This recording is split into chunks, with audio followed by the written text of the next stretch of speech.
சின்ன திரை பெரிய திரையில கலக்கி வந்த ரோபோ சங்கர் உடல்நலக் குறைவால தன்னுடைய 46வது வயதிலேயே காலமாகியிருக்காரு. இந்த நிலையில மஞ்சள் காமாலை வந்த பிறகே ரோபோ சங்கருடைய உடல்நலம் பெரிதும் பாதிக்கப்பட்டு இப்படி ஆகிவிட்டது அப்படின்னுமே பேசப்பட்டு வருது. 2 ஆண்டுகளுக்கு முன்பு பிரபல கல்லூரி ஒன்று ஏற்பாடு செய்த போதைப் பொருள் டி அடிக்ஷன் விழிப்புணர்வு நிகழ்ச்சியில கலந்து கொண்ட ரோபோ சங்கர் அவர்கள் சொன்னதாவது, எனக்கு மஞ்சள் காமாலை வந்து 5 மாதமாக படுத்த படுக்கையாகிவிட்டேன். சாவோட விளிம்புக்கு போயிட்டேன். அதற்கு காரணம் என்னிடம் இருந்த சில கெட்ட பழக்கங்கள் தான். அதுக்கு நான் அடிக்ட் ஆகிட்டேன். ரோபோ சங்கர் என்ன அட்வைஸ் பண்றாருன்னு நினைப்பீங்க.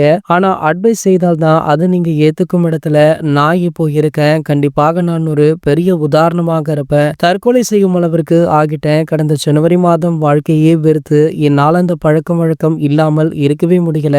நடுராத்திரில எழுந்து வீட்டுல கிறுக்க மாதிரி தெரிய ஆரம்பிச்சிட்டேன். அந்த நேரத்துல நக்கீரன் கோபால் சார் தான் என்ன ஒரு மருத்துவமனைக்கு அழைத்து சென்று என் ரத்தத்துல இவ்வளவு தூரம் மஞ்சள் காமாலை இருந்திருக்கு, இவ்வளவு கெட்ட பழக்கங்களுமே இருந்ததால் உள்ள என்னென்ன பார்ட்ஸ் எல்லாம் போயிருக்குன்னு எல்லாம் பார்த்து கொண்டு போய் சேர்த்து டாக்டருடைய அட்வைஸ் கரெக்டா ஃபாலோ பண்ணி எல்லா கெட்ட பழக்கத்தையுமே விட்டுட்டேன். எனக்காக என்னுடைய குடும்பம் தான் தூங்காமல் இரவு பகலாக என்ன பார்த்துட்டாங்க.